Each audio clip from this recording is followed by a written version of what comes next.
Hello everyone, in this lecture we will be finding all functions f whose domain can be any one of these three forms, and the range would be a subset of the real numbers such that the Cauchy equation is still satisfied, the additive form. However, we are also given that a multiplicative form is also satisfied. So our condition, recall our regularity conditions such as f of x being greater than or equal to 0 for x is greater than or equal to 0, is replaced by this equation here. And we claim that in this case again we will have some very nice solutions, continuous functions, namely f of x equals 0 for all x. That's obviously one solution. And then there's also a non-trivial solution, f of x equals x, which satisfies these conditions as well. So let's prove it. So for that, what we will do is we will follow our initial example. Obviously we know that f of x is equal to f of 1x for x rational numbers, that's for sure. And we have two cases. So in the first case is if f of 1 is equal to 0, then from here this implies that because f of x can be written as f of x times 1, and now using this property, this multiplicative property, I can split this as f of x times f of 1. F of 1 is known to be 0, therefore this product is 0, and that brings us to the constant function f of x equals 0, which works for all x in A. And the other case, which is the more interesting case, what happens if f of 1 is not equal to 0? In that case, I claim that f of 1 will be equal to 1, because notice that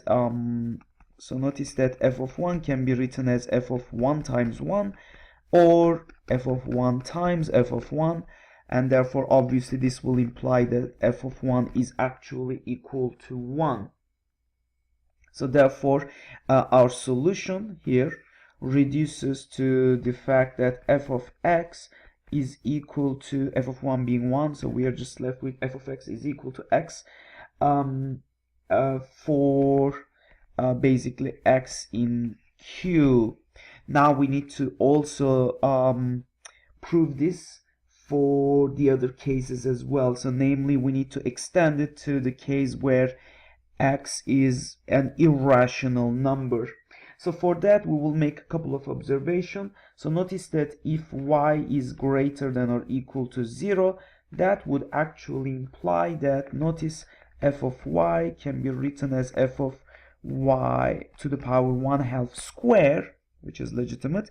And now using this multiplicative condition again, we would get f of y 1/2 square, but the square is always greater than or equal to 0.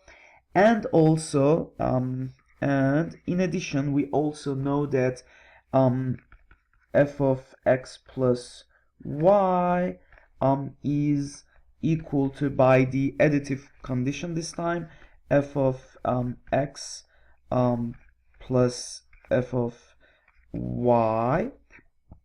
And notice that in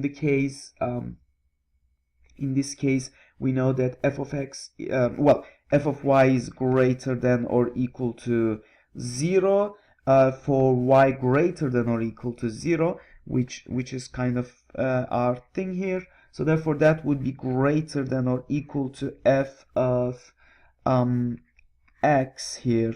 So therefore what we proved is that obviously f of x plus y, something greater than x, will leave the value of our function greater than or equal to f of x. So therefore this implies f is an increasing function.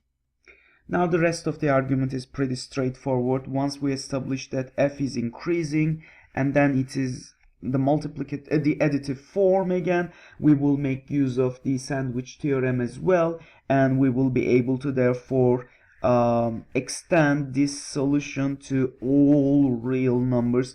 And so therefore the answer would be f of x is equal to x for x real numbers. So x are real numbers. Oops. So that's the second solution, as you can see, and it solves our problem at hand. It turns out a lot of problems, IMO and USUMO problems, can be reduced to these two equations once you are able to reduce the functional forms into this additive and multiplicative form. Then we have this very nice solution. So hope you enjoyed the video. See you in our next video.